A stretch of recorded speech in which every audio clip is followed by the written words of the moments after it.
الرحمن الرحيم. الحمد لله القائل وصدق الله العظيم لقد جاءكم رسول من أنفسكم عزيز عليه ما عنتم حريص عليكم بالمؤمنين رؤوف رحيم. والقائل وصدق الله العظيم قد جاءكم من الله نور وكتاب مبين. Segala puja bagi Allah yang tak ada yang berkelayakan menerimanya kecuali Dia. Dan daripadanya kami mohonkan salawat dan salam sejahteranya agar disampaikan pada junjungan kita Nabi Muhammad SAW, keluarga dan sahabat-sahabat beliau.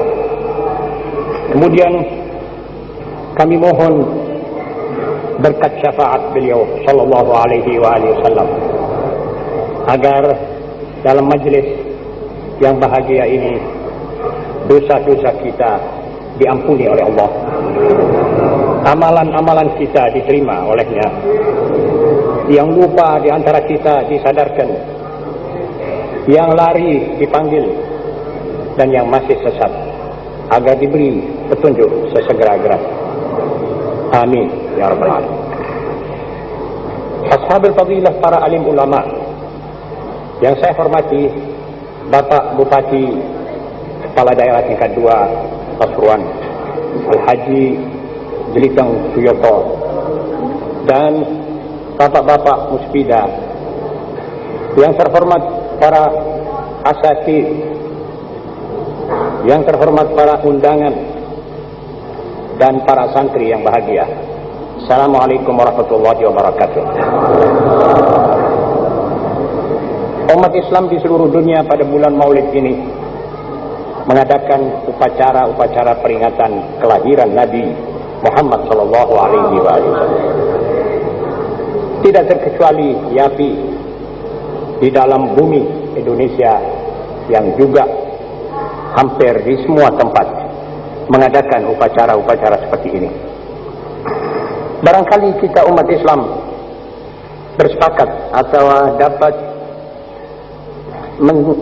menyamakan motif atau niat dan maksud kita umat Islam mengadakan acara-acara peringatan hari kelahiran beliau sallallahu alaihi wasallam.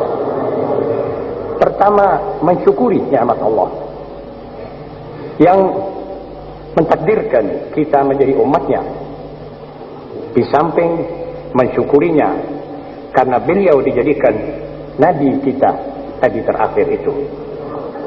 Kedua, menunjukkan rasa terima kasih atas budi yang maha besar yang ditanamkan oleh Rasulullah SAW kepada umat manusia khususnya, dan kita pada umat Islam sedunia, dan umat manusia pada umumnya, dan umat Islam pada khususnya. Ketiga, menyegarkan ingatan kita akan manusia panutan dengan membaca riwayat hidup beliau yang penuh keteladanan itu. Keempat, mengenalkan manusia yang menjadi milik umat manusia itu kepada generasi yang sedang hidup di zaman yang kebanyakan manusianya sudah mulai lupa kepada Allah. Jika niat-niat kita itu diterima oleh Allah, maka kita sekarang sudah berada dalam satu upacara ibadah, bukan cuma sekadar memperingati hari kelahiran seorang manusia seperti kita. Ma'asyiral muslimin, mungkin ada pertanyaan, apakah benar beliau sallallahu alaihi wasallam itu milik umat manusia? Saya jawab, insya Allah tepat dan benar. Marilah kita meninjau lebih dahulu ke sejarah lampau. Kebesaran itu, wahai kaum muslimin, dimulai dengan nama. Seorang lahir, diberi nama, bayi menjadi besar, dia berjasa kepada umat manusia. Jasanya dirasakan oleh umat manusia, atau oleh bangsanya, atau oleh suku bangsanya. Baru namanya menjadi tenar, dan orang seperti itu dianggap orang besar di kalangan umatnya. Kemudian kedua, kita menilai orang ini orang besar dengan jasanya. Apa yang dibawa oleh orang itu kepada umat manusia? Kemudian bagaimana ia berjuang? Dan apa hasil perjuangannya yang beliau bawa sallallahu alaihi wasallam adalah tiga masalah. Akidah, tiga pokok permasalahan. Akidah atau yang dikatakan doktrina. Kemudian syariat atau hukum yang dikatakan way of life. Kemudian beliau membawa suatu ajaran persaudaraan umat manusia seluruhnya. Sehingga beliaulah yang pertama mengatakan la fadla li arabiyyin ala ajamiyyin illa bittaqwa. Tidak ada seorang Arab harus lebih dimuliakan daripada orang yang bukan Arab. Beliau pertama-tama manusia yang mengumpulkan bangsa-bangsa yang berwarna kulitnya. Bertemulah Bilal ibn Rabah, seorang berkulit hitam dari Afrika, dan diserahi jabatan penerangan kalau zaman sekarang, yaitu azan dan sebagian daripada acara-acara seperti itu. Kemudian Suhaib Ar-Rumi, seorang berkulit putih dari Rum, dan Salman Al-Farisi, seorang dari Persia. Berkumpul dan mereka berkata, semuanya kami ini sama. Di samping bangsa Arab yang kulit sawo matang, beliau sallallahu alaihi wasallam memimpin bagaimana mereka itu hidup dalam perasaan sama antara sesama manusia. Kemudian beliau mengajarkan an-nasu sawasiyatun ka'asnanil musht. Manusia ini sama seperti giginya sisir. Tidak ada seorang lebih tinggi dari seorang kecuali dengan takwanya. Dan takwa itu satu abstrak. Abstrak karena kita tidak bisa di dunia mengetahui siapa di antara kita yang lebih takwa dari yang lain. Siapa di antara kita yang lebih wali dari yang lain. Karenanya kita harus berkejar-kejaran di bidang ini. Dan dengan itu kita akan bahagia semuanya. Ma'asyiral muslimin, ketiga yang dibawa oleh beliau ini dengan cabang-cabangnya, apabila difahami dan diamalkan, maka akan sempurnalah peradaban manusia ini. Kemudian kita pergi meninjau tentang nama beliau sallallahu alaihi wasallam. Biasanya manusia itu lahir baru diberi nama. Ada pepatah dari seorang Hadramaut yang mengatakan idza khuluq samaina. Jadi nama itu diberi kepada seorang kalau itu cabang bayi sudah keluar melihat bumi ini, baru dicarikan nama dan diberikannya nama. Begitulah kebiasaan umat manusia. Tetapi Nabi yang kita peringati ini, Nabi Muhammad sallallahu alaihi wasallam, lain daripada yang lain. Karena memang dia milik internasional, bukan milik suatu nasional seperti Arab. Salah benar orang yang mengatakan bahwa Nabi Muhammad sallallahu alaihi wasallam adalah milik umat Islam. Dan lebih salah lagi kalau dikatakan beliau adalah milik orang Arab. Dalam kitab yang ditinggalkan kepada kita, kitab standar itu tidak pernah menyebut ya ayyuhal Arab, wahai bangsa Arab, tapi dia sebut wahai manusia, ya ayyuhan nas. Kemudian di split, wahai ya manusia-manusia yang belum beriman dan manusia-manusia yang sudah beriman. Itu saja ada Al-Quran. Anda bisa baca Al-Quran dari awal sampai akhirnya, Anda akan temukan ini sama. Nama beliau dilahirkan jauh sebelum beliau lahir. Nama beliau tercantum dalam lembaran-lembaran buku sejarah yang dibawa oleh nabi-nabi sebelumnya, buku-buku suci. Bahkan jauh sebelum itu pula, pembaca buku-buku Bahusya Bran di India, seorang sebelum zaman Nabi Musa alaihissalam, dia mimpi bernama mimpi dalam bukunya ditulis bahwa Maharaja Bahush, Raja Sindi mimpi didatangi oleh seorang tua yang mengatakan padanya akan dilahirkan di tengah-tengah gurun tandus seorang yang sudah dihitan, seorang yang sudah disunat. Berpengaruh ucapannya, banyak mukjizatnya, terpelihara ia daripada gangguan dan pukulan atau perlawanan lawan-lawannya. Ia memakai nama Mahamid. Saya kutip dari sebuah majalah bernama Kanti nomor Juli tahun 69, tulisan seorang beragama Hindu bernama Berkas. Selain itu dalam buku suci India Samwida Atharwida dikenal nama Ahmad atau Ahamid untuk beliau yang kita peringati hari lahirnya ini. Dalam Bible atau Injil yang kita semua diwajibkan percaya bahwa itu buku yang diturunkan oleh Allah kepada Nabi Isa alaihissalam. Dalam Injil itu beliau ditulis dengan terjemahan Parklitos. Injil yang walaupun sekarang diakui oleh Barat sudah tidak otentik, tapi kalimat-kalimat dan susunan-susunan kata yang ada dalam fragmen-fragmen Injil telah bisa kita baca sampai sekarang ini. Pertama nama beliau Muhammad, tapi itu diterjemahkan oleh penterjemah-penterjemah dari Greka dengan nama Parklitos, seorang penolong yang amat terpuji. Nama Muhammad terpuji, dirubah terjemahan nama Muhammad, dan ini sebetulnya tidak lumrah. Dalam bahasa kita pun, kalau ada nama sebuah kota, misalnya di Batu ada satu desa namanya Kali Putih, itu tidak bisa kita bahasakan dengan lepeng petak, akan keliru nanti dalam tulisannya. Surabaya harus ditulis Surabaya, tidak boleh dibaca Suropringgo dan lain-lainnya. Tapi karena ini tertulis begitu, maka agak kabur sedikit bagi orang-orang Nasoro dewasa itu. Tapi bagaimanapun juga Anda bisa baca dalam Injil Yohanes 14, 15, 16, 17. Jadi pasal 16 ayat 15-16. Kaum Injil mengatakan itu nama Isa.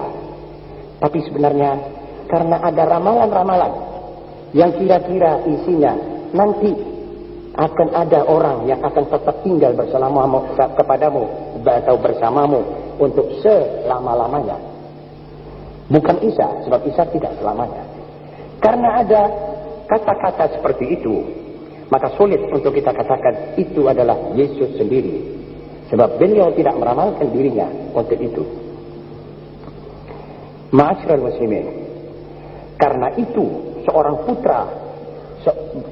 putra namanya Dahganji dari Persia, karena membaca itu nama dalam Bible dan kumpul dengan pastor-pastor di Timur Tengah, beliau pergi mencari nama orang ini.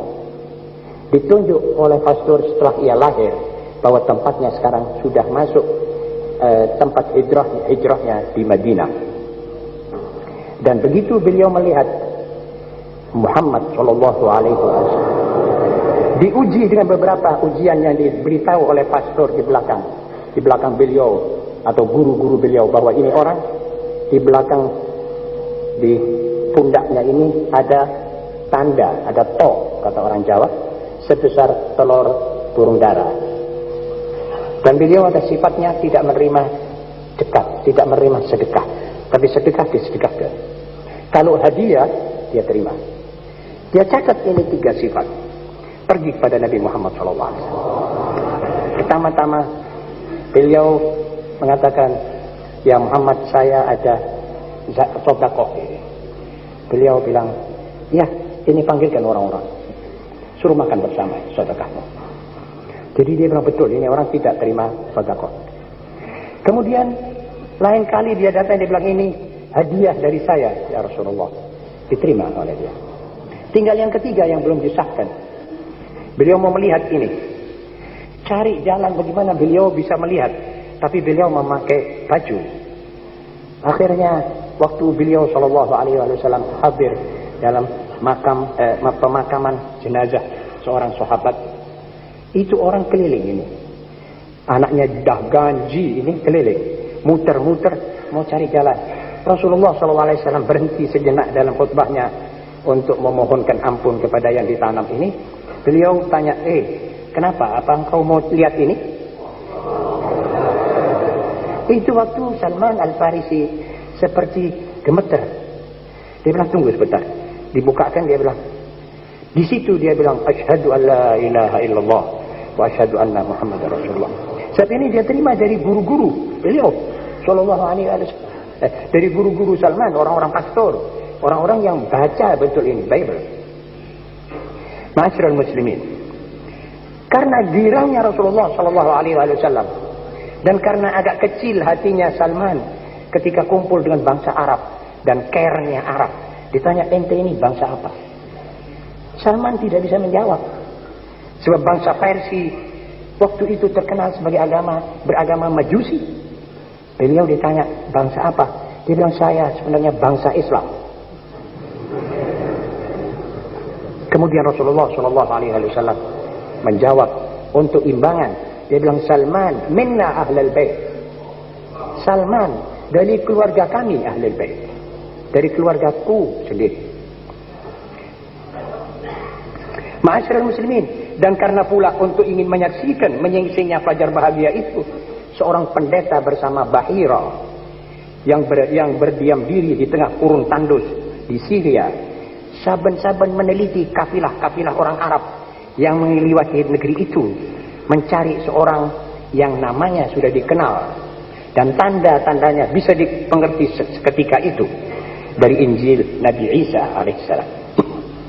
Kemudian karena rindu untuk bersuah muka dengan Nabi Muhammad SAW, maka pendeta tua seorang Yahudi bernama Ibnul Hayban sambil menyeret kedua kakinya yang sudah berat, jalan keliling ke perkampungan-perkampungan Bani Quraidah, Bani Nadir, Bani Qainuqa di sekitar Al-Madinah sebelum beliau SAW berhijrah.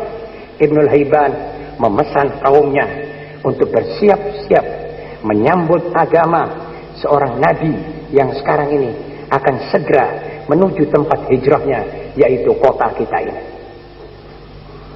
Dan jauh sebelum itu, Nabi Allah Daud alaihissalam diperintah oleh Allah untuk memperkenalkan nama Muhammad kepada kaumnya dalam wahyu-wahyu yang beliau terima. Walau, sekali lagi, walau sudah tidak autentik, tetapi kita masih dapat membacanya. Mazmur 68:72. Nabi Yesaya atau dalam bahasa Arab Asy'aya memberita gembirakan kaumnya dengan kedatangan Nabi Muhammad SAW dengan panjang lebar. Bacalah kitab Nabi Asy'aya pasal 35. Bahkan Nabi Isa alaihissalam sendiri telah ditugaskan setelah menyampaikan acara aqidah dan tauhid, beliau harus menyampaikan berita gembira kepada Bani Israel, suku beliau, bahwa setelah aku akan datang seorang Nabi bernama Ahmad. Dan inilah dalam Al-Quran, wa mubassyiran birasulin ya'ti min ba'di ismuhu Ahmad. Kaum Yahudi paling kenal dengan manusia ini. Mereka paling tekun membaca kitab-kitab suci, mengenal betul siapa orang ini dan apa yang akan dibawa, dan mengapa tidak ada nabi lagi terakhir, nabi lagi setelah beliau. Kenapa konsep yang dibawa itu merupakan konsep terakhir dari langit ke bumi, Al-Quran Al-Karim. Nanti sedikit akan saya singgung. Saya cuma mohon dipinjami telinga saudara-saudara sekalian. Ma'asyiral muslimin, kalau dalam Injil ada nama yang terganti dengan Parakletos dan Juru Selamat, maka dalam Injil Barnaba, Rasul Yesus, Injil itu masih ada. Dan kebetulan saya ditakdirkan oleh Allah menerjemahkan Injil itu ke bahasa Indonesia. Namanya Injil Barnabas. Dalam Injil Barnabas itu tegas-tegas masih tercantum nama Muhammad. Padahal Barnabas, Injil itu masih di zaman Yesus Kristus alaihissalam. Dan Barnabas dilarang oleh konsili Nikeia tahun 390 oleh para pendeta-pendeta agama Nasoro, dilarang untuk membacanya ini. Dianggapnya buku tidak sah. Tapi itu satu-satunya Injil yang agak dekat dengan Al-Quran. Sehingga orang yang membaca Injil Barnabas, orang yang membaca Al-Quran, tidak begitu merasa ada perbedaan jauh. Dan karenanya banyak ulama meramalkan bahwa antara agama dua ini pasti satu waktu akan ketemu. Setelah unsur-unsur yang tidak asli yang dimasukkan dari sejak zaman Heraklitus, yang janji saya akan masuk agamamu wahai Paulus, tapi dengan janji kami punya kebudayaan masukkan di situ. Kalau ini sudah disitir, sudah dikeluarkan, dan sekarang para sarjana barat seperti Profesor Boland dan banyak lagi Dr. Shah, ini semuanya mencari mana yang otentik, asli, dan mana yang kemasukan, dan mana itu semuanya sekarang sedang mereka sendiri atur.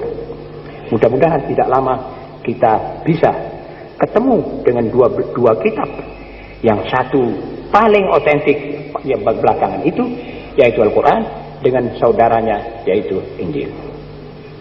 Dalam arti kata, mereka mengerti benar apa Al-Quran ini. Ma'asyiral muslimin, karenanya beliau mencantumkan dalam akidahnya, mengimankan kepada semua nabi, tidak terkecuali Isa bin Maryam. Cuma kita imankan Yesus sebagai nabi, bukan sebagai putra Allah.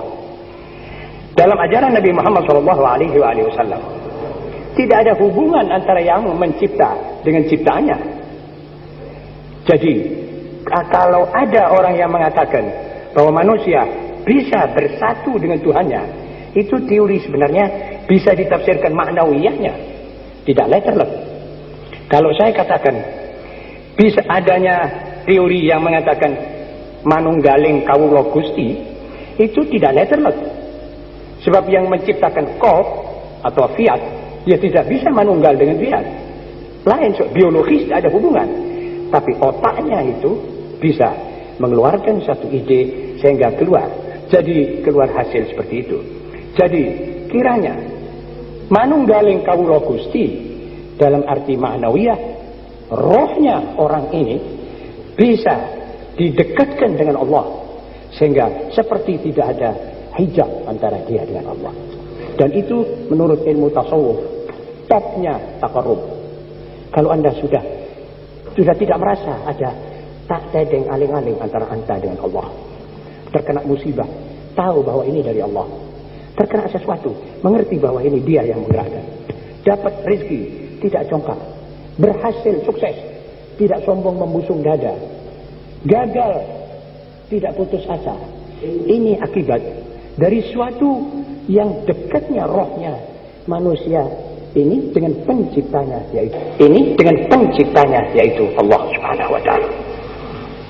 Masyarul muslimin, marilah kita sekarang melangkah setapak masih dalam nama Muhammad sallallahu alaihi wasallam. Apakah nama ini ada hubungan dengan orang yang memakainya? Ini masih bisa dipikirkan.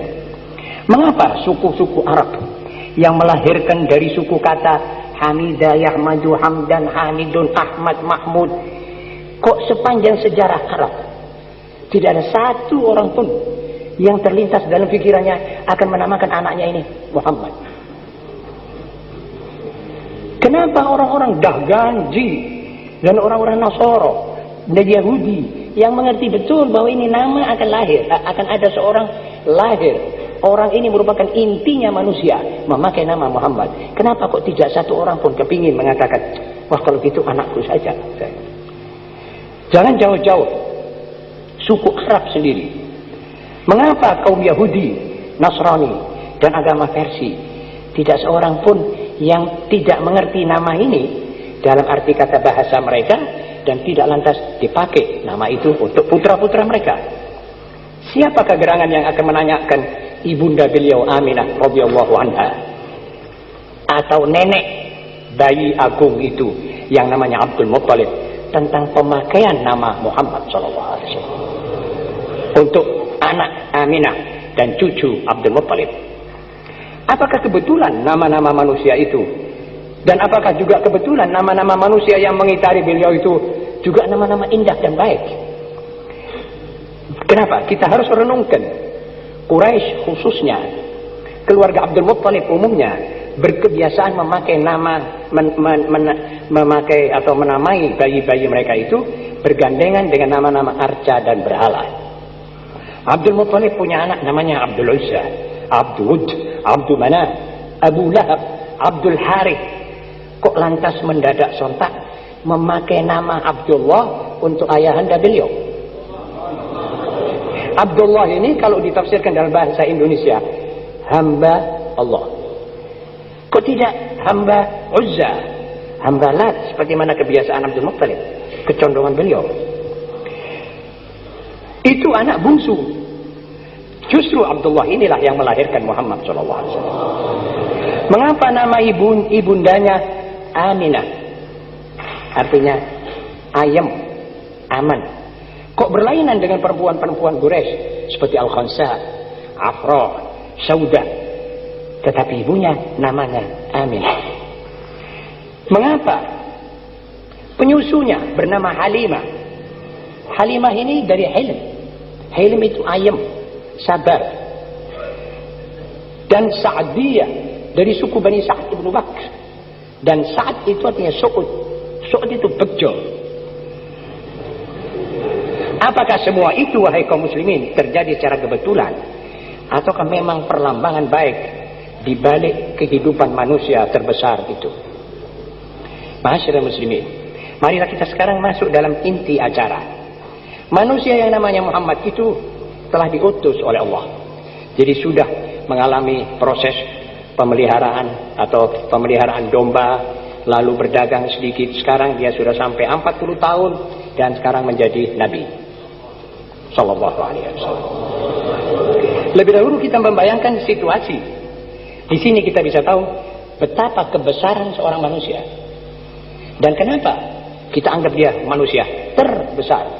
Sehingga seorang Amerika, bukan Muslim, seorang Amerika bernama Michael Hall mengarang satu buku judulnya 100 manusia terbesar dalam sejarah, meletakkan nama Muhammad SAW sebagai nomor 1. Apa beliau tidak kenal nama-nama yang lain?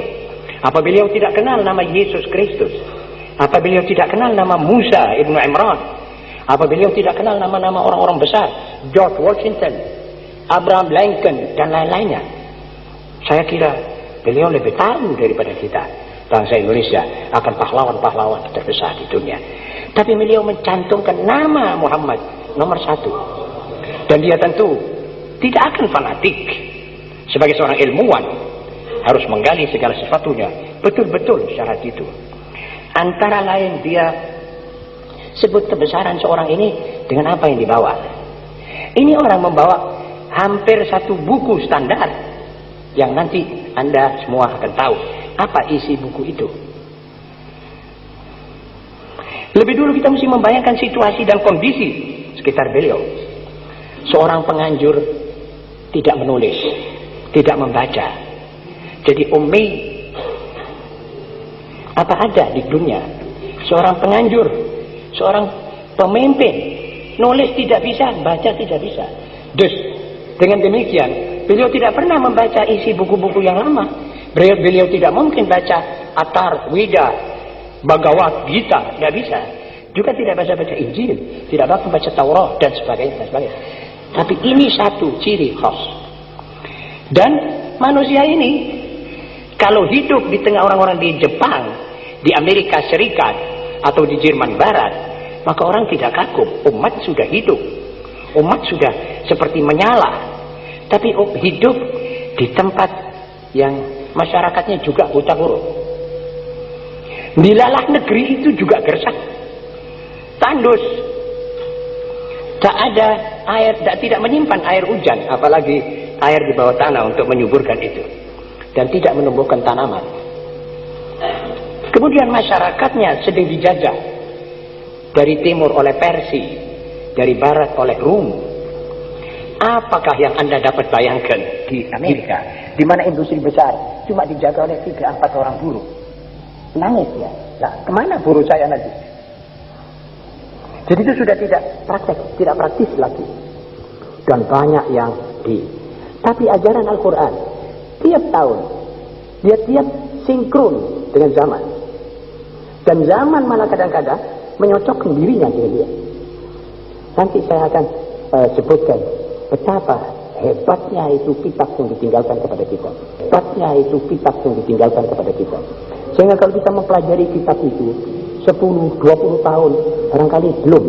Sebab harus ada lembaga yang mencakup semua ilmu pengetahuan yang ada. Tidak bisa seorang. Karena itu kalau ada orang mengatakan bahwa Quran itu ciptaan Nabi Muhammad SAW, betul-betul orang itu harus dikasihani. Sebab beliau lama-lama akan mengatakan bahwa Nabi Muhammad ini Tuhan. Bagaimana seorang buta huruf bicara tentang banyak macam hal yang beliau sendiri tidak pernah belajar? Bagaimana beliau berbicara tentang arsitektur? Bagaimana beliau bicara tentang bendungan-bendungan besar? Bagaimana beliau bicara tentang ombak di tengah gelombang-gelombang besar di tengah lautan Pasifik misalnya? Dalam Al-Quran ini tercantum. Dan karenanya sekarang paling cepat menerima Islam ini adalah sarjana-sarjana Barat. Ruge Garudi dan seperti orang-orang yang ahli-ahli itu cepat menerima ajaran Islam karena sebenarnya ajaran ini luar biasa, tidak diketahui oleh orang-orang Arab dan oleh umat-umat yang lain, tidak banyak dipelajari. Masyarul muslimin, ada satu kapten kapal berhenti di Suez Canal, di Suez. Itu biasanya setiap kapal-kapal lalu di situ berlabuh sebentar, dan kapten-kapten itu kalau berlabuh dia turun.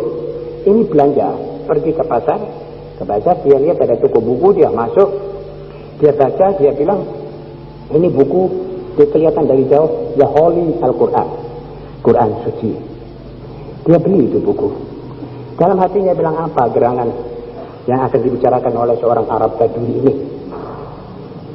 Apa isinya? Saya kepingin tahu, saya sering dengar nama ini. Tiba-tiba dia baca di dalam kamarnya, sudah dia sekali dia buka ketepaan. Ayat ini berbunyi au kawulumatin fi bahrin lujjiyyin yaghshahu mawjun min fawqihi mawjun min fawqihi sahab umulumatun ba'daha fawqa ba'd idza akhraja yadahu lam yakad yaraha. Dia berhenti sejenak seperti orang ketenggengan, kata orang Surabaya. Dia baca, dia bilang, orang yang dadanya tidak berisi iman kepada Allah itu rata-rata seperti orang yang hidup di tengah kegelapan laut besar yang gelombangnya di atas gelombang, yang awan, yang hujan, sehingga kalau dia keluarkan tangannya tidak kelihatan. Kalau dalam bahasa Jawa, peteng dedet. Ini kapten, dia mengatakan bahwa ini suasana gelombang yang sampai berputar dengan kapal itu di tengah, di atas gelombang. Maujud min fawqihi maujud, ini tidak pernah dialami orang dan selamat. Kebetulan dia ini mengalami itu dan selamat. Dia bilang ini manusia yang membawa ini kata-kata, tidak mungkin dia kecuali dia sendiri Tuhan. Dan saya umumkan keislaman saya di Al-Azhar karena satu ayat tapi tepat pada dirinya. Dan begitulah sebanyak-banyaknya orang yang membaca Al-Quran mengerti, ada yang kena pada dirinya. Ini tadi disebut dia bawa akidah. Akidah itu antara lain iman kepada Allah. Ini tadi disebut dia bawa akidah. Akidah itu antara lain iman kepada Allah, iman pada hari perhitungan. Dan Anda tahu bahwa manusia yang tidak mengimankan kepada hari perhitungan, di hari-hari kemudian, plus yang menghitung, yaitu Allah, apa seperti andikannya Bupati tadi, ateis, itu orang celaka dan mencelakakan orang lain. Dia hidup itu dalam keadaan mumpung aku si urip. Dia berbuat semua yang dia mau kerjakan. Akhirnya banyak orang seperti begitu bisa tawuran antara yang punya kepentingan dengan yang punya kepentingan. Akhirnya nanti orang berbicara dengan logikanya kekuatan, bukan kekuatan logika. Dan buyar ini dunia, naudzubillah. Karena itu dalam ajaran beliau dicantumkan wal imanu bil yaumil akhir, iman kepada hari kemudian. Dan alhamdulillah kita mengimankan hari itu. Karena itu kita insya Allah akan hati-hati dalam tindak tanduk kita, akan ikhlas dalam segala sesuatu yang kita kerjakan. Ma'asyiral muslimin, Nabi Muhammad SAW menjalankan semua adegan yang terpuji. Ada yang sama dengan nabi-nabi yang dahulu, seperti Nabi Nuh. Tetapi Nabi Muhammad agak berlainan tentang sikap yang diambil oleh Nabi Muhammad SAW.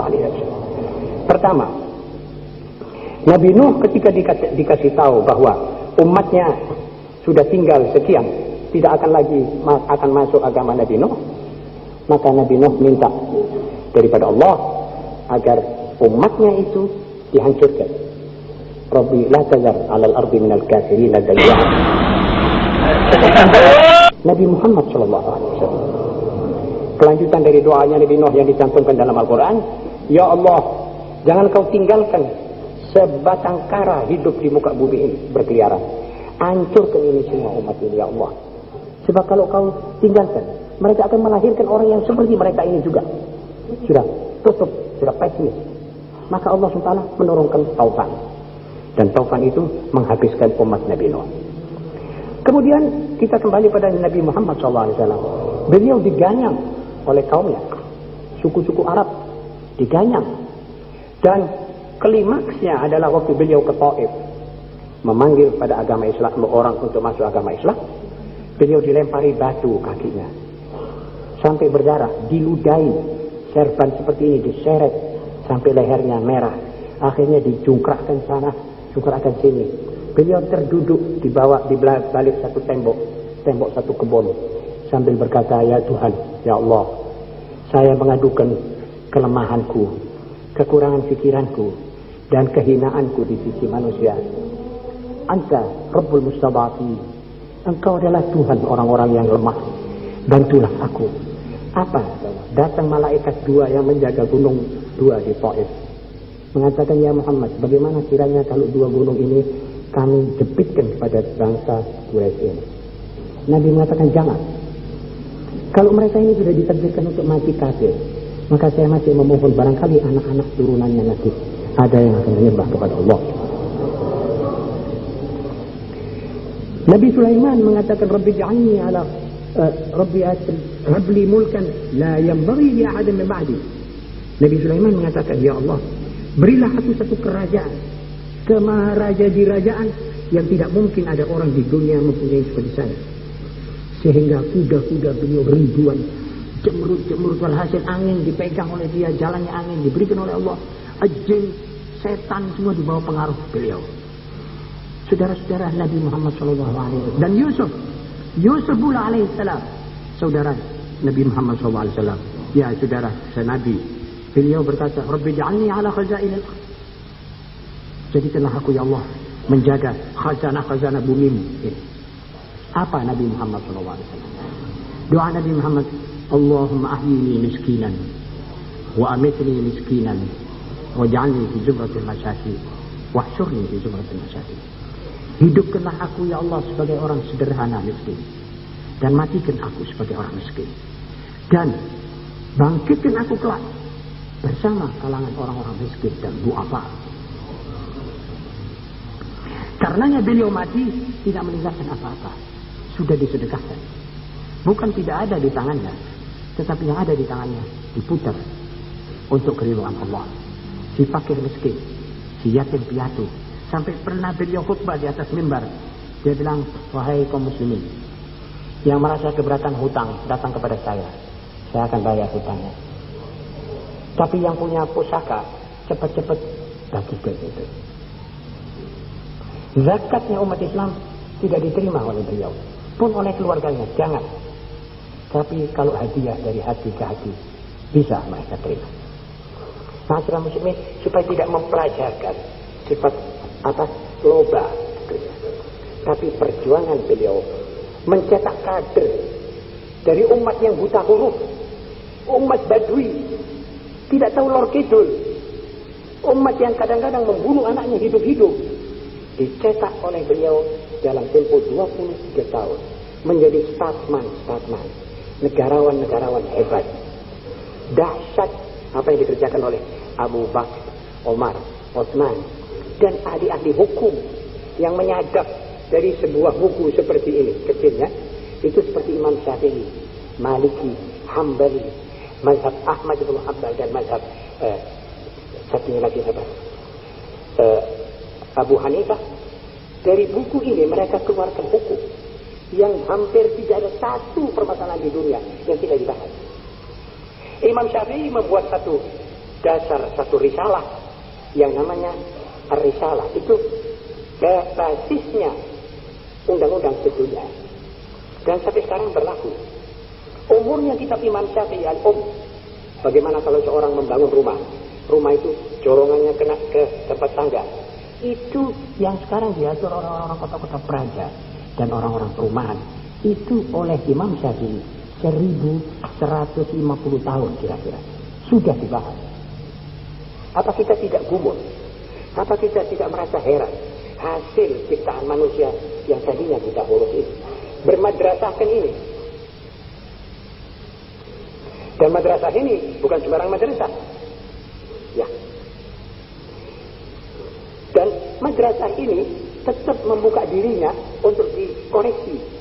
Tapi sejarah tidak pernah koreksi. Koreksian sejarah adalah datang daripada lawan-lawan Islam yang mencari-cari satu jalan sehingga tidak kena benar masalahnya. Seperti kenapa Islam membenarkan adanya poligami. Islam tidak menganjurkan poligami, apalagi mewajibkan, menganjurkan saja tidak. Tetapi poligami, berkawin lebih dari satu, itu ada sebab.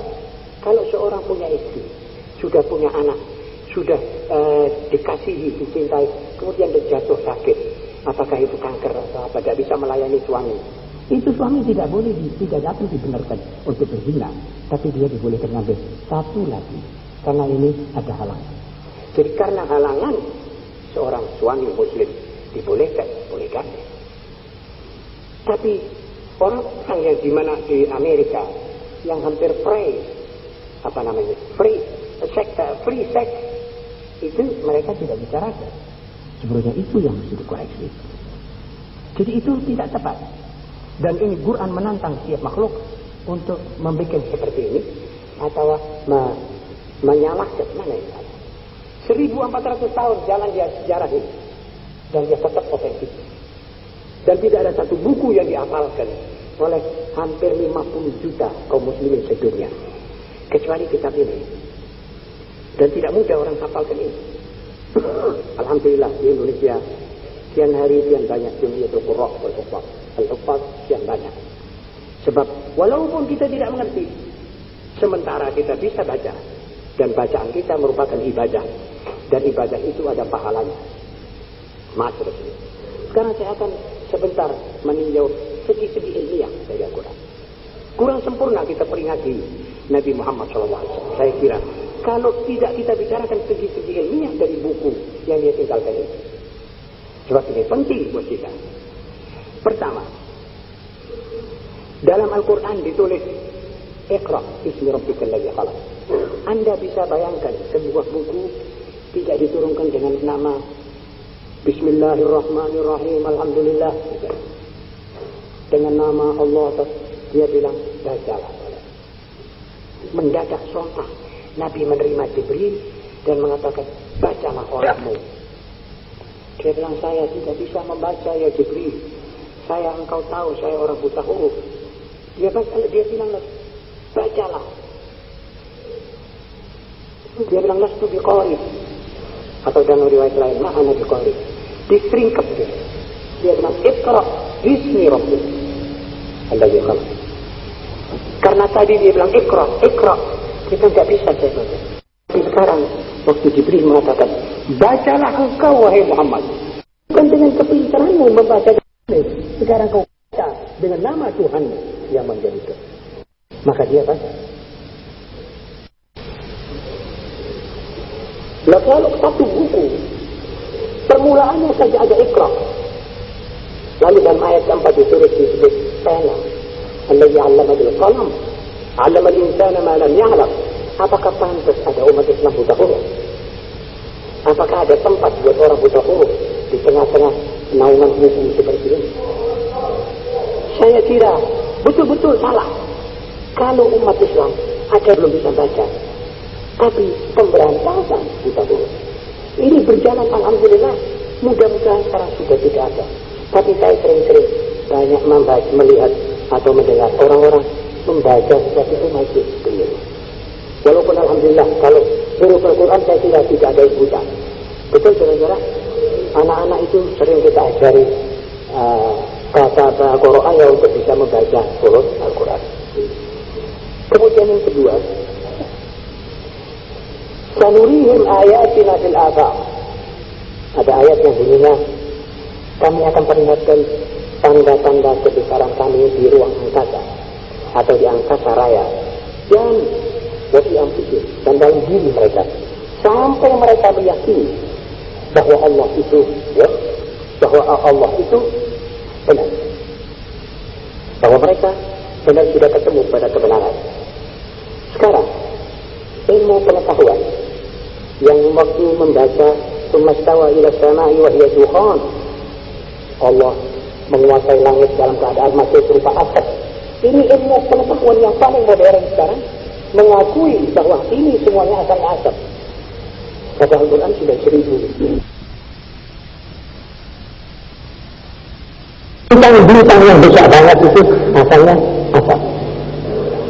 Ya, bintang masih juga terus diciptakan, karena sisa asap itu masih ada. Jadi dia menggumpal, lalu menjadi kristal, menjadi bintang. Dan ini sesuai dengan firman Allah Subhanahu wa taala. Dan langit itu kian luas. Allah berfirman, "Wa inna lamusirun." Kami memperluas langit ini. Jadi bukan berhenti.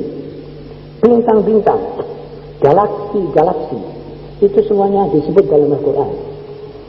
Ada ayat yang mengatakan, "Was-sama'i dzatil buruj." Galaksi-galaksi. Itu galaksi kalau Anda waktu malam yang terang tidak ada bulan, nanti Anda masih melihat seperti awan-awan di atas. Itu bukan awan, itu bintang. Itu miliaran bintang. Dan itu yang dikatakan buruj. Ahli-ahli perbintangan daripada orang-orang Islam, alhamdulillah, buku-bukunya yang ditinggal, yang bangsanya 800 tahun dulu, 900 tahun dulu, di mana orang-orang barat masih belum menemukan angka zero. Umat Islam yang menemukan angka 0.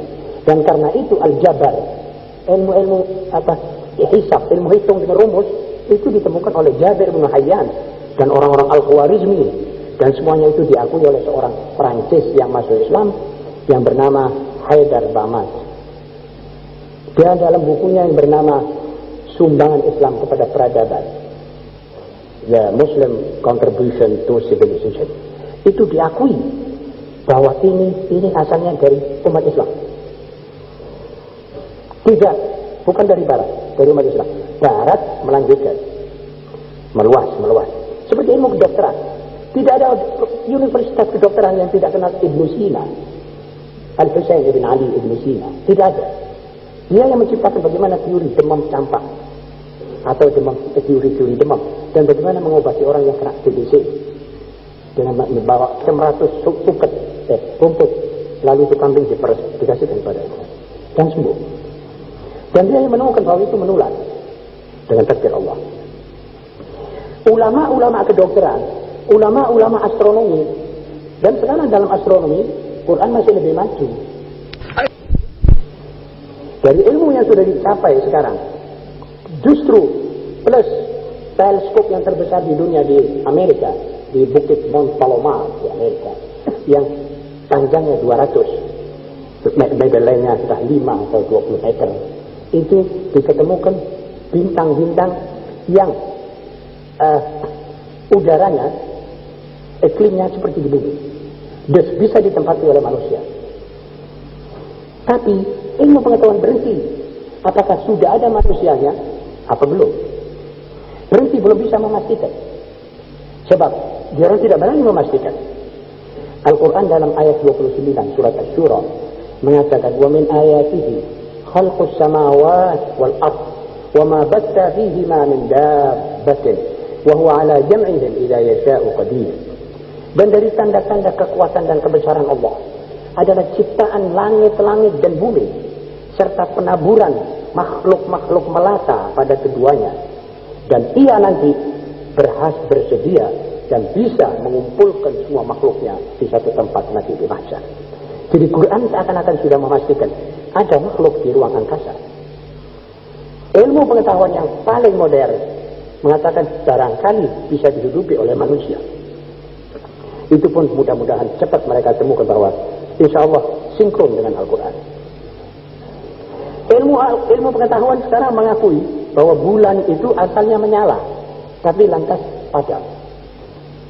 Cuma itu saja. Dan kita kembali kepada ayat yang dibawa oleh Rasulullah SAW. Dia bilang, waja'alna sirajan.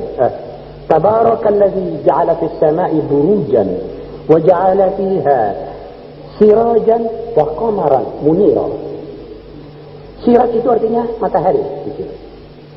Al-qamar disebut munir. Sirajan itu munir. Munir itu artinya terang, mempunyai terang, tidak gelap. Tapi kalau siraj menyala. Kalau ini bulan menyala, maka Allah akan mengatakan waja'ala fiha sirajain. Tidak perlu disebut wa qamar. Tapi karena bulan tidak menyala, maka disebut satu yang menyala, matahari.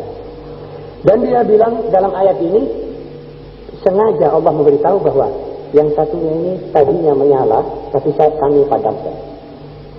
Jadi bulan itu dulu beberapa miliar tahun menyala, kemudian dipadamkan. Ini bisanya kita ketahui dari buku ini yang dibawa oleh Nabi Muhammad SAW. Yaitu dari ayat famahawna ayat al-lail, tanda yang memperlihatkan kamu lihat di waktu malam, yaitu bulan, kami hapus. Kami jadikan dia menerima pantulan saja dari matahari. Ini Al-Quran.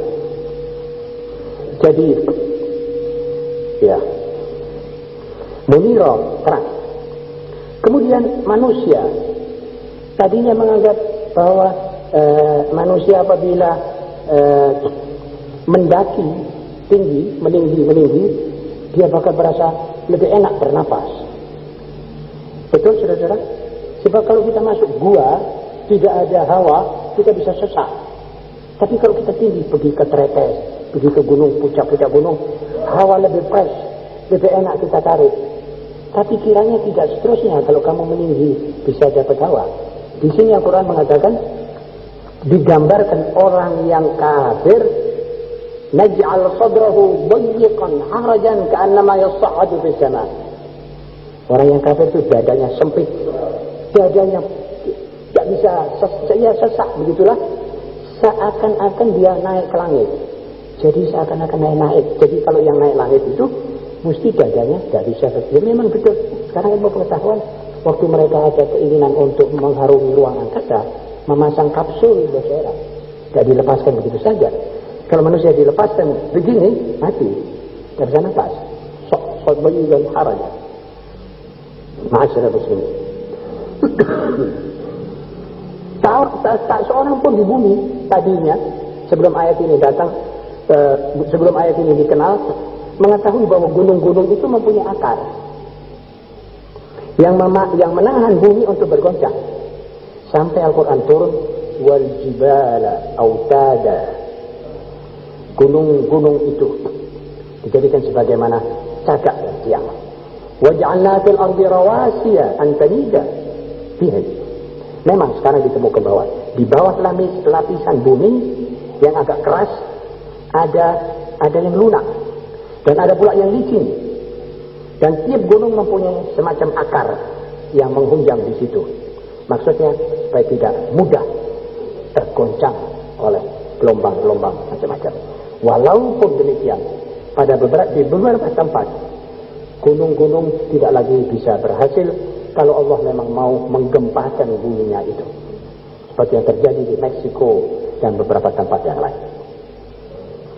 Dan dunia mengetahui dari Al-Quran bahwa tanaman itu mengeluarkan benda hijau. Dan benda hijau itulah yang menumbuhkan biji-bijian dan buah-buahan. Yaitu firman Allah dalam surat Al-An'am 99. فَأَخْرَجْنَا بِهِ خَضِرًا نُخْرِجُ مِنْهُ حَبًّا مُتَرَاكِبًا. Jadi itu diketahui oleh ulama Islam dari Al-Quran. Dan ini cocok dengan ilmu pengetahuan. Dan tumbuh-tumbuhan juga ada yang laki, ada perempuan, berjodohan. Sesuai dengan firman Allah, Subhanalladzi khalaqal azwaja kullaha mimma tunbitul ardh wa min anfusihim wa mimma la ya'lamun. Maha suci Allah yang menjadikan segala-galanya berjodoh-jodohan. Apa artinya berjodoh-jodohan? Dari baik yang dari apa yang ditumbuhkan oleh bumi dan dari manusia dan dari apa yang mereka belum ketahui. Betul. Tidak ada satu yang tidak berjodoh. Ini hasil daripada negatif dan positif dari ilmu elektro. Positif dan negatif mengeluarkan cahaya. Ini cahaya itu saya. Manusia berbiak, berkembang karena adanya laki dan perempuan. Tumbuh-tumbuhan juga. Ma'asyiral muslimin. Ya. Ilmu kedokteran mengatakan bahwa sakit itu yang dirasakan sakit oleh manusia ini kulitnya. Nanti antum bisa tahu bagaimana Al-Quran mensinyalir masalah ini. Jadi kalau orang kena jarum suntik, itu jarum suntik masuk pertama kali itu sakit. Tapi kalau sudah di dalam, sudah hilang rasanya ini. Kalau itu jarum dimasukkan ke dalam, ditinggalkan dalam kulit, tidak berasa sakit. Pada satu saat, saya kemasukan lidi. Masih kecil, masuk lidi, dan lidi itu di dalam. Waktu masuk saya tidak ingat, tapi sakitnya waktu itu keluar darah sedikit saya kira lidinya tidak masuk. Kira-kira ya entah berapa senti itu masuk ke dalam. Itu sampai lama baru saya bilang, ini ada apa tidak? Sampai dioperasi keluar lidi. Jadi kalau sudah di dalam tidak sakit. Waktu mulai masuk itu sakit. Dengar Al-Quran mengatakan apa? A'udzubillahi minasyaitonir rajim. Kullama nadijat juluduhum badalnahum juludan ghairaha. Tiap kali kulit mereka sudah matang, sudah gosong habis, kami ganti kulit baru supaya mereka merasakan siksa ini. Kalau kulitnya sudah tidak ada, rasanya hilang. Begitu dalam Al-Quran. Ma'asyiral muslimin, dalam surat An-Nahl, bagaimana Allah menerangkan bahwa susu ternak itu keluar dari antara babat dan usus hayawan, kemudian masuk ke dalam darah. Kemudian dari darah dia keluar berupa susu dalam kantongan susu hewan itu. Ini disebut oleh Al-Quran, min baini farjin wa damin labanan khalisan sa'iran lisyaribin. Di antara babat dan darah akan keluar susu, kami keluarkan susu yang murni, bersih, enak diminum oleh orang yang mau meminumnya. Ma'asyiral muslimin, sekarang kita kembali kepada masalah rahim perempuan. Kalau seorang buta huruf hidup di zaman seperti yang tadi saya sebut, tidak ada sekolah, bisa membicarakan tentang rahim, bahwa rahim itu ada 3 lapis, dan maksudnya itu 3 lapis, ada darah, ada air, ada seperti lemak, ada udara, supaya itu bayi dijaga. Jadi kalau ibunya jatuh misalnya, tidak langsung kena itu bayi. Atau kalau ibunya kena penyakit cacar atau penyakit apa yang menular, tidak langsung mengenai bayi itu. Itu disebut dalam Al-Quran. Fi hulumatin kalar, di dalam rahim ini. Waktu itu belum ada ilmu kebidanan atau ilmu kedokteran. Kemudian arsitektur. Seorang buta huruf membawa cerita tentang arsitektur. Allahumma shalli ala Muhammad wa ala. Tadi disebutkan tentang bendungan-bendungan. Itu bendungan yang terbesar itu adalah yang disinyalir oleh Al-Quran, yaitu bendungan Ya'juj wa Ma'juj. Itu katanya, atuni zubar al-hadid, bawakan kepadaku lantaan-lantaan besi. Kemudian itu dinyalakan Itu mestinya dinyalakan dengan 2000 Celcius ke atas. Kemudian dicampur dengan macam-macam. Ada kuningan, ada pir, ada tanah. Itu bikinan untuk membendung gunung yang besar. Seperti antara misalnya gunung ini Trekes dengan gunung satunya ini dibendung. Bukan bendungan kecil. Pertama disebut dalam Al-Quran. Sebab tafsiran yang dalam bahasa Belanda suka-suka menyebut masalah ini. Jadi arsitektur misalnya bangunan rumah belum ada kelihatan di dunia sekarang. Satu tegel yang kalau Anda lihat Anda kepingin buka kain sebab tahu ini seperti air sudah ada. Bukan berarti kita tidak melihat tegel yang di bawahnya ada air, tapi bukan tegelnya kayak air, ada air betul di bawahnya. Tapi ini diceritakan oleh Al-Quran dalam rangka istana Nabi Sulaiman. Itu tegel itu seperti air, sehingga Ratu Balqis menyincing sarungnya mengatakan ini air. Nabi Sulaiman bilang bukan, ini tegel. Bagaimana olehnya moles itu kita tidak tahu, tapi Al-Quran mencantumkan itu arsitektur. Di bidang ekspedisi, pengiriman barang ke barang, dalam Al-Quran disebut ekspedisi. Yang tidak mungkin ada daya tercepat daripada itu. Tidak mungkin. Selama kita hidup di dunia, tidak mungkin ada ekspedisi lebih cepat daripada itu. Misalnya saudara kirim 1 peti sabun ke London. Itu mengambil waktu paling cepat 1 hari 1 malam.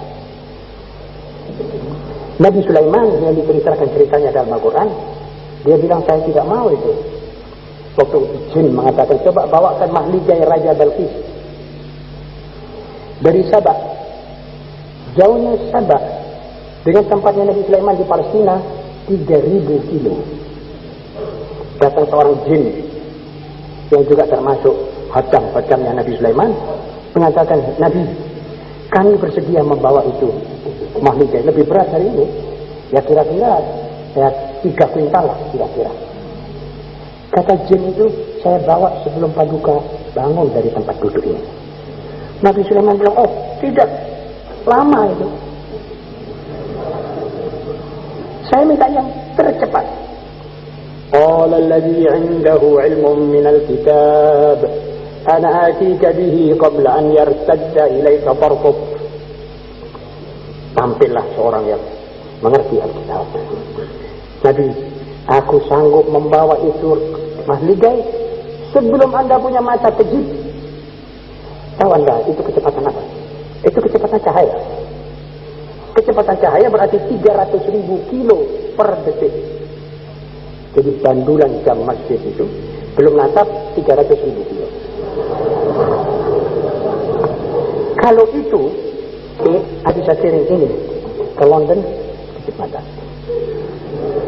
Artinya itu suatu kemajuan dalam teknologi di zaman Nabi Sulaiman yang digambarkan oleh seorang nabi yang dibawahi oleh dititipi oleh Allah konsepsi terakhir dari langit ini supaya nanti umat manusia kok umpamanya bisa merencanakan begitu. Kamu punya kitab ya Muhammad tidak ketinggalan. Sudah, kata orang Belanda, sudah kedai. Tidak bakal ini khawatir. Misalnya nanti ada zaman ultra modern lebih dari ini. Ini lantas ketinggalan. Wah ini buku usang. Itu insya Allah tidak. Sebab kita belum sampai sekarang menggali ini. Tadi itu belum kita tutupi, masih kita mundur. Kalau kita bicarakan seperti tadi, kecepatan cahaya untuk ekspedisi, kita masih seperti kita pakai gitar masih ya. Mundur. Tapi saya yakin satu waktu bisa. Sekarang bahasa. Kemajuan teknologi ilmu bahasa belum sampai ketemu bahasa hewan. Coba. Tapi dalam ini disebut burung itu berbahasa. Ma liya la ara al-huda am kana min al-ghaibi. Kata Nabi Sulaiman, mana itu burung hudhud? Kayak burung pelacuk bawah. Mana burungku? Kok pergi tidak kembali? Kok tidak membawa laporan? Sebentar lagi datang si burung. Ya Nabi, kami pergi ke suatu tempat jauh, dipimpin oleh ratu perempuan. Ratunya itu menyembah matahari. Jadi ada kaum Mitraisme zaman dulu menyembah matahari kayak Jepang. Dulu ini zaman Nabi Sulaiman. Kata itu burung, kenapa sih mereka itu tidak menyembah yang menciptakan matahari? Burung sendiri di dalam dialog. Dia bilang, inni wajadtu imra'atan tamlikuhum min duni. فوجدتها وقومها يعبدون للشمس من دون الله فزين لهم الشيطان أعمالهم وصدهم عن السبيل فهم ألا يعبدوا للذي خلق السماوات والأرض. Kenapa mereka tidak menyembah yang menciptakan langit-langit dan bumi plus matahari itu? Jadi burung-burung itu kritis. Lantas semut itu tidak didengar kalau burung sudah suaranya keras. Lah semut. Dan Al-Quran bilang semut juga berbahasa. Anda bisa belajar nanti pada abad ke-2200 misalnya. Bahasa semut dengan alfabetnya. Jangan dikira, sekarang sudah mulai orang menyusun bahasa-bahasa daripada Nuwun Sewu, Kerang dan lain-lain. Anjing itu sudah dikenal biarnya. Kalau suaranya begini maksudnya dia sudah mulai. Sampai apa? Semua itu berbahasa. Dan bahasa mereka itu dibagi dua. Bahasa untuk mereka berdialog dan bahasa untuk tasbih. Wa in min syai'in illa yusabbihu bihamdihi walakin la tafqahuna tasbihahum. Segala sesuatu ini bertasbih, namun kalian tidak mengerti bahasa. Ini benar. Secara ilmiah bisa dipertanggungjawabkan. Tidak ada satu yang tidak menyembah, yang tidak tasbih. Ini bergerak ini. Kalau menurut molekul dan neutron hidrogen ini bergerak, tidak dia. Karena cepatnya dia kelihatan dia. Dan setiap yang bergerak mengenal Allah. Dan kenapa tidak? Cina misalnya, kalau dia bilang subhanallah, subhanallah dalam bahasa Cina, apa antum mengerti? Apa saudara mengerti bahasa itu? Kita bilang tidak tahu. Padahal dia juga mengeluarkan suara dengan dari lidah seperti kita mengatakan subhanallah, suara dari lidah. Tapi kadang-kadang kita tidak bisa ketemu karena perlainan bahasa. Apalagi bahasa jagat raya ini masing-masing berlainan. Jadi bahasa semut, bahasa sapi, bahasa Nuwun Sewu anjing dan sebagainya itu ada. Belum dipelajari. Jadi ini lebih maju. Ma'asyiral muslimin, saya singkat, tinggal sedikit. Nabi Muhammad SAW membawa nubuat supaya kita tahu bahwa ini orang bukan pembohong. Dan dari kecil dia dikenal orang tidak pernah. Pernah saudara dengar dalam sejarah lawan itu menitipkan amanatnya kepadanya. Jadi Abu Jahal, Abu Lahab, lawan setru-setrunya yang paling getol, barang-barang perhiasannya itu dititipkan kepada Nabi Muhammad SAW. Ini tidak ada ceritanya di dunia begini. Dan pula itu amanah dijaga. Waktu beliau mau hijrah ke Madinah, itu Sayyidina Ali dipanggil, Ali, kamu tidur di tempatku ini. Nanti kamu akan diapa-apakan, kamu tidur. Nanti amanat-amanatnya orang ini punyanya A, ini punyanya B. Ingat beliau sudah tidak bisa nulis. Peringatan kuat. Ditulis sama Sayyidina Ali, ini punyanya A, punya B. Akhirnya beliau berangkat, orang nunggu. Apa ini Muhammad kok tidak bangun-bangun? Sudah matahari meletak, tidak bangun. Ini orang ini dah sudah. Tahu-tahu terbukti Ali. Mana temannya? Saya tidak tahu kemana dia. Ya, tapi kita ada amanat, sampai akhirnya amanatnya dikembalikan semua. Jadi amanat, punyanya lawan tidak disita. Sekarang kalau ada dua negara berkelahi misalnya, berperang, itu hartanya itu negara disita, dipakai. Ya sementara, ya bisa saja internasional law membenarkan. Tapi ajaran Nabi Muhammad SAW, punyanya lawanmu kembalikan. Lawan sudah jelas lawan ini Abu Lahab, Abu Jahal mau membunuh dia. Malam itu masing-masing siap dengan pedang. Kalau liwat dikeprukkan, naudzubillah. Tapi dia lolos seperti yang diceritakan dalam buku-buku zaman dulu, bahwa ini orang selamat dari rencana lawan-lawannya. Jadi itulah sebabnya. Sekarang kita kembali apa yang beliau nubuatkan, yang dia sabdakan dan terjadi. Ini perlu saudara-saudara. Sebab kalau kita tidak tahu ini, saya kira kita nanti bisa keliru.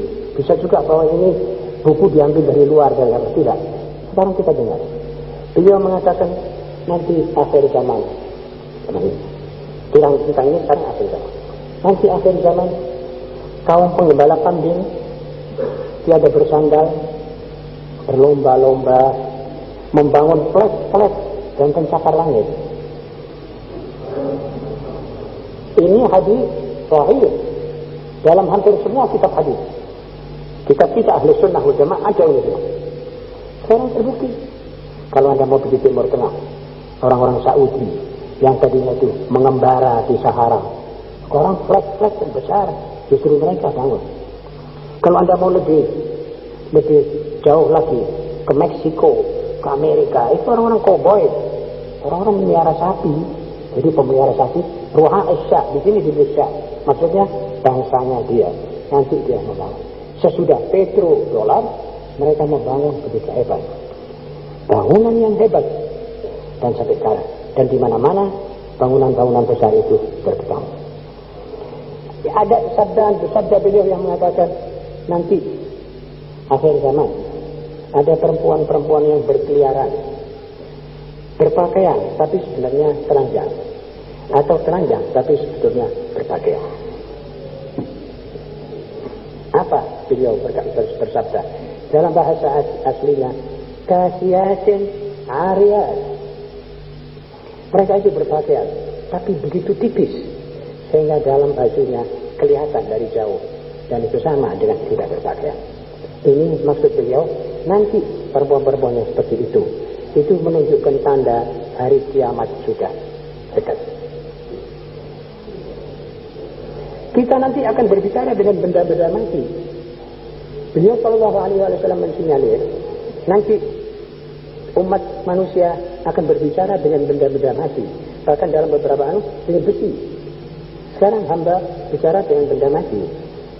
Sekarang saudara bisa tersekan saya bicara dengan saudara-saudara. Tapi kalau saya di satu kamar sendirian dengan ini, saudara bakal mengatakan Ustaz Husin bicara dengan besi. Dia bicara dengan benda mati. Kalau saya angkat telepon di kamar saya, itu saudara akan mengatakan, "Doh, kok besi itu tidak ngomong?" Sebetulnya saya tidak ngomong dengan besi. Saya ngomong dengan ada yang saya tuju, orang lain. Tapi beliau bilang akan bicara dengan besi. Banyaknya ulama yang meninggalkan kita ke alam bakok. Kebanyakan ulama diringkas oleh Allah Ta'ala, diambil nyawanya. Itu menunjukkan bahwa nanti Islam ini tidak lagi dikenal secara efektif, sebab ulamanya sudah banyak yang mati. Karena itu kita walaupun bukan termasuk kalangan ulama, tidak-tidaknya mengerti garis-garis besar dari Al-Quran yang dibawa oleh Nabi Muhammad SAW. B. Banyaknya gempa. Hari-hari ini, saudara, gempa itu hampir tiap kali kita buka radio, dalam satu minggu itu kalau kita buka radio, Australia atau Amerika atau mana, ada gempa bumi. Dengan perbedaan skala Richter. Ada 7,9 skala Richter seperti Meksiko. Itu manusia ditumplek, pecah satu. Seperti Aljazair di Agadir beberapa belas tahun dahulu. Itu gempa kian membanyak. Jepang paling galak melihat kena gempa ini. Timbulnya fitnah, berisik. Ya tadi seperti mana yang disinyalir Pak Bupati, underground action daripada suatu itu yang menggeremet, membawa fitnah ke sana, membawa fitnah ke sini. Lalu manusia kalah, akhirnya berkelahi sama manusia. Dan sekarang itu fitnah masih di mana-mana. Di Timur Tengah fitnah, dan di Amerika fitnah antara utara dan selatan. Di Vietnam antara Kamboja dengan Thailand, dengan itu semuanya fitnah. Dan ini adalah akibat daripada. Tapi alhamdulillah, saya dan saudara harus syukur Peristiwa D30S yang tadi disinggung oleh Pak Bupati. Saya teringat satu ayat, yaitu ayat. Seakan-akan ayat D30S itu turun. Seakan-akan. Sebab kalau saya renungkan ayat itu dan saya tafsirkan sekarang letter-let, saudara akan bilang, wah, betul-betul itu ayat D30S. Allah berfirman begini. A'udzubillahi minasyaitonirrajim. Ya ayyuhalladzina amanu dzkuru ni'matallahi 'alaikum idh hamma qaumun ay yabsutu ilaikum aydiyahum fakaffa aydiyahum 'ankum wattaqullah. Orang-orang yang beriman, ingatlah nikmat Allah kepadamu dikala ada satu kelompok durjana mau mengulurkan tangan jahatnya kepadamu, Allah mencegahkan. Fakaffa aydiyahum ankum. Jadi di tangan ini tangan tidak sampai kepadamu. Ada sebab. Sudah jelas.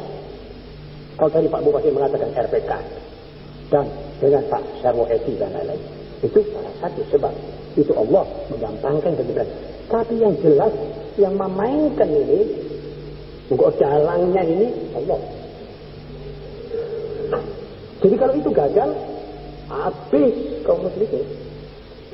Tapi cegah oleh Allah. Saya tadi sampai terpaksa menulis, mencatat. Saya khawatir lupa ayatnya. Ilhamna qaumun an yabsutu ya. Orang-orang durjana artinya sudah tidak percaya pada hari belakang, tidak percaya pada yang bahkan memperhitungkan dan tidak dapat perhitungan dari orang lain.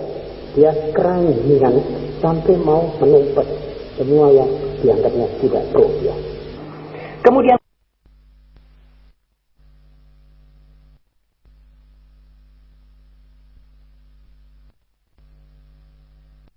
rindu untuk bersuah, artinya sudah tidak percaya pada hari belakang, tidak percaya pada yang bahkan memperhitungkan dan tidak dapat perhitungan dari orang lain. Dia keranjingan sampai mau menumpet semua yang dianggapnya tidak pro dia. Banyaknya orang yang mengucapkan salam hanya kepada yang dikenal saja, sebagaimana kita baca dalam hadis Bukhari. Inna baina yaday sa'ah taslimul khassah. Ada orang yang memberi salam pada hanya yang dikenal, yang tidak dikenal tidak diberi salam. Ini sudah disinyalir oleh Rasulullah SAW 1400 tahun dulu. Dan sekarang umatnya suka-suka berbuat begitu. Jadi kalau kelihatan tukang becak tidak disalam. Coba dengan salam, tidak kenal. Rasulullah SAW siapa saja dia salam. Kalau dia seorang Kristen, dia tidak menjawab, kita sudah dapat pahala. Mengucapkan pada orang assalamualaikum, sejahteralah bagimu. Kalau dia kenal kita, lebih baik. Rasulullah SAW dalam Bukhari, sampai Bukhari menyebut babu taslimul sedia. Anak-anak kecil-kecil yang main di ratan, di jalan, itu Rasulullah SAW mengucapkan salam. Assalamualaikum ayyuhas sibyan. Assalamualaikum ayyuhas sibyan. Baru beberapa hari kita baca sama anak-anak ini di Kanjil Umar. Rasulullah mengucapkan pada salam kepadamu wahai anak-anak kecil. Kadang-kadang anak itu bawa manuk, ketemu lagi besoknya dia bilang, ya Allah kabari manukmu. Maka fa'alat khair ya Nuhair. Ini akhlaknya. Belum kita bicara tentang bab akhlak. Tapi saya kira waktunya sudah hampir ya. Jadi tinggal saya bawa beberapa hadis lagi mengenai apa yang disinyalir oleh beliau. Ketiga, banyaknya saksi palsu. Akan ada akhir zaman nanti zuhurus syahadati bizur, hadis Bukhari. Ketiga, banyaknya zina. Inna lillahi wa inna ilaihi raji'un. Sekarang zina bukan main. Bukan zina saja, tapi non sewu, homo, lesbi, dengan segala akibat-akibatnya. Jadi fisik manusia ini akan hancur karena zina. Dan coba tunjukkan dalam Al-Quran apa yang dilarang oleh Al-Quran dan bisa kita ketemukan manfaat. Semua yang dilarang adalah berbahaya. Orang dilarang zina, mereka sudah bosan zina, sekarang homo. Di Amerika terjangkit satu penyakit namanya AIDS. Penyakit ini naudzubillah tidak ada lebih dahsyat dari ini. Dia menjalar lebih daripada Eltor. Lebih jahat daripada Eltor. Cepatnya. Sehingga maaf bintang-bintang film itu kalau mau main, dia minta kesaksian dokter bahwa yang main sama dia ini orang bersih. Di Amerika kira-kira 20%. Tahu kalau sudah apa akibatnya? Dibilang oleh dokter-dokter mereka bahwa akibatnya homo. Sebab maaf, sperma atau mani yang keluar ke tempatnya di saluran-saluran tertentu yang dimaukan oleh Allah, mani-mani itu diterima. Jadi bakteri-bakteri yang ada di badan, sel-sel di badan tidak ngeroyok. Tapi ini harus diucapkan selamat datang untuk menjadikan manusia seperti yang menguat. Untuk berkembang biaknya manusia, mani tidak dikeroyok oleh zat-zat yang sel-sel darah yang ada di badan manusia. Tapi yang lain dikeroyok. Kalau ada pasien tifus, keroyok. Ya kadang-kadang menang, kadang-kadang kalah. Lihat kondisi badan. Tapi kalau itu sudah mani dimasukkan di saluran, bukan salurannya, maaf, maka itu nanti akan diserap oleh badan. Dimana karena orang atau bangsa ini dilarang oleh Allah dikeroyok, maka mereka tidak ngeroyok, dibiarkan. Kalau dibiarkan, yang biasanya ngeroyok seperti tentara, yang biasanya perang karena ada lawan masuk, ini sekarang ini lawan yang masuk ini dianggap konsol, bukan lawan. Jadi lama-lama dia tidak perang. Karena tidak perang, lemah badan manusia. Sehingga ditemukan bahwa orang yang kena AIDS itu badannya sudah tidak punya kekebalan. Saben minggu kena 2-3 macam penyakit.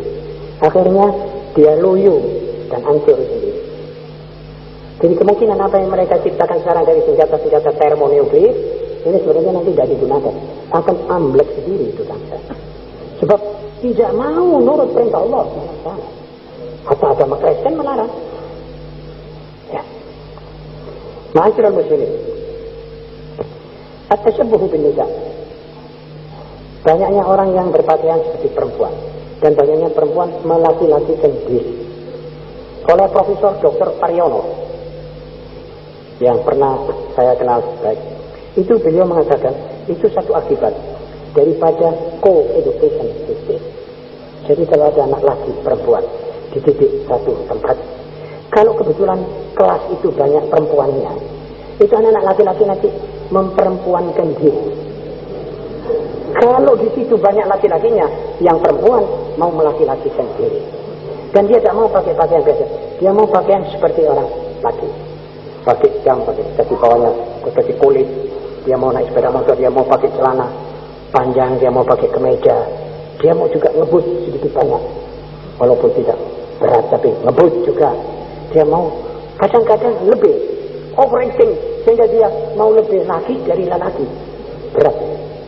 Ini sudah disinyalir dan ini dari alamat tandanya dekat hari kiamat. Min alamat istirab syah. Ma'asyiral muslimin, saya kira sekarang kita tinggal fungsi kita sebagai muslim, sebagai penutup. Fungsi kita sebagai muslim, kita harus terima Nabi Muhammad SAW sebagai nikmat besar. Kita ucapkan salawat dan salam kepadanya begitu kita ingat kepadanya. Malah saya kalau boleh menghadiahkan satu amanat daripada seorang ahli tasawuf, seorang wali, mengatakan cobakanlah satu hari satu malam itu ambil 1 jam dari umurmu untuk menyendiri di satu kamar dengan satu sejadah. Lebih baik di waktu malam hening bening, suasana tenang, umat manusia sudah pada tidur, kamu bangun, ucapkan 3 zikir. Astaghfirullahaladzim 100 kali atau lebih. Kemudian Allahumma salli ala Muhammad wa ali Muhammad 100 atau lebih. Kemudian la ilaha illallah, di mana beliau mengatakan afdalu ma qultu ana wan nabiyyun la ilaha illallah. Kata orang itu nanti kalau itu keterima dengan konsentrasi cukup bagus, nanti Anda ini merasa semacam hidup dalam keadaan bahagia. Segala sesuatu Anda akan pecahkan itu dengan gampang. Anda tidak merasa gelisah, Anda tidak merasa takut. Dan Anda mimpinya mimpi baik dan seterusnya. Saya kira saya tidak punya oleh-oleh kepada bapak-bapak yang rawuh. Kecuali inilah saya cukupkan. Barangkali bisa diamalkan. Dan saya juga dapat pahala. Dan semua dapat pahala. Dan merasakan gembira. Sebab umat Islam dalam keadaan seperti sekarang ini kadang-kadang ngersulo. Semuanya ngersulo. Bapak rumah tangga ngersulo. Guru ngersulo. Murid-muridnya keranjingan. Murid ngersulo. Gurunya tidak jujur dan tidak datang pada waktunya. Suami ngersulo. Istri saya boros. Nah, istrinya juga ngersulo. Istri suami saya ini cetil dan bakhil. Dan sana ngersulo. Tidak ada yang kita bicara dengan orang. Lalu orang bilang alhamdulillah. Apa sebab? Memang banyaknya dosa.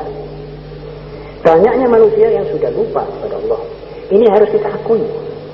Kalau kita apalagi kita semakin maju ke dalam kebudayaan barat, kita akan banyak penggodanya. Jadi dunia ini banyak penggodanya. Karena itu ambillah dari waktumu sekian menit untuk Allah semata. Hilangkan semua pikiran. Hilangkan semua apa yang kamu sebut. La ilaha illallah, la ilaha illallah. 100 kali saja. Saya kira tidak sampai 1 jam. Kemudian kita leluhur. Jadi inilah fungsi kita sekarang. Sebagai muslim, menerima Nabi Muhammad SAW. Menerima ajarannya secara tuntas. Yang bisa kita praktekkan maupun yang belum bisa kita praktekkan. Kemudian, mengajak umat manusia kepada Islam yang sempurna. Tidak Islam cakar-cakaran. Tidak Islam berjab-jab. Jadi, kita sekarang mengajak umat Islam kepada manusia, kepada Islam yang sempurna, setelah memberikan kepada tiap orang hak asasi manusiawinya. Jadi, setelah menentukan di atas kewajibannya, jadi hak itu kita akan berikan setelah kewajibannya manusia ini. Jadi kita ini jangan minta daripada Allah, ya Allah, ya Allah. Kewajiban belum kita jalankan. Sholat belum kita jalankan. Ujian-ujian harian tadi, ujian-ujian belum sukses, belum bisa. Jadi jangan banyak minta dulu. Sukseskan dulu kewajiban. Ya. Kita mengajak kepada Islam yang menyuluh pikiran manusia. Kalau saya diizinkan untuk menyatakan, sebenarnya pesantren ini, maksud saya adalah menciptakan pemuda-pemuda yang otaknya berilmu pengetahuan, yang dadanya berisi tauhid dan tawakal, dan akhlaknya baik, jujur, tidak menipu diri, tidak menipu orang lain, dan akhirnya fisiknya juga kuat. Kalau fisiknya kuat, kantongnya akan kuat. Artinya dia tidak ngemis, tidak sampai dia minta-minta. Karena itu rencana kita masih terhambat saja. Baik yang untuk membuat kerajinan tangan masih belum bisa, karena ya ada satu dan lain sebab. Mudah-mudahan itu bisa teratasi. Jadi kita ajak manusia untuk menyuluh pikiran manusia setelah menyalakan hati nuraninya. Kalau nurani hati itu tidak menyala, pikiran tidak bisa disuruh dengan ilmu. Kalau ada ilmu, maka ilmu su. Kalau menjadi ulama, kita menjadi ulama su. Sebab nuraninya tidak menyala. Karena nurani hati yang menentukan apa dan di mana kegunaan ilmu yang ada di dalam akal ini. Kita mengajak kepada Islam yang memperindah akhlak. Sebab akhlak sekarang, maaf, harus kita akui, dekadensi moral. Ini dibicarakan oleh tiap mulut. Di sini, di Malaysia, di mana saja dekadensi moral. Akibatnya video-video cabul itu semua yang datang dari segala tempat. Jadi kita mengajak sekarang kepada Islam yang memperindah akhlak dan memperindah kelakuan kita. Dan kita mengajak Islam kepada Islam yang mengarahkan satu tindak tanduk karakter yang baik dan hebat. Mudah-mudahan kita bisa berhasil mencetak manusia-manusia jenius seperti Al-Farabi, Ibnu Maskaweh dan lain-lainnya, dan Al-Ghazali. Barangkali saudara-saudara dan maaf para tamu yang terhormat, barangkali dalam khutbah saya ini terlalu lama, tapi saya kira setahun sekali saya ingin memberikan apa-apa khusus mengenai Nabi Muhammad SAW. Barangkali saya juga dapat pahala dan saudara-saudara yang mendengar dengan sedikit capek ini juga mendapat pahala. Aqulu qawli hadza wa astaghfirullahal azim li wa lakum. Rabbana la tu'akhidhna in nasina aw akhtana. Rabbana wa la tahmil 'alaina isran kama hamaltahu 'ala alladhina min qablina. Rabbana wa la tuhammilna ma la taqata lana bih. Wa'fu 'anna waghfir lana warhamna. Anta maulana fansurna 'ala al-qawmil kafirin. Rabbana innana amanna bima anzalta wattaba'na ar-rasul faktubna ma'a ash-shahidin. ربنا إننا آمنا بما أنزلت واتبعنا الرسول فاكتبنا مع الشاهدين. ربنا وآتنا ما وعدتنا على رسلك ولا تخزنا يوم القيامة إنك لا تخلف الميعاد. ربنا اغفر لنا ولإخواننا الذين سبقونا بالإيمان ولا تجعل في قلوبنا غلا للذين آمنوا ربنا إنك رؤوف رحيم. السلام عليكم ورحمة الله.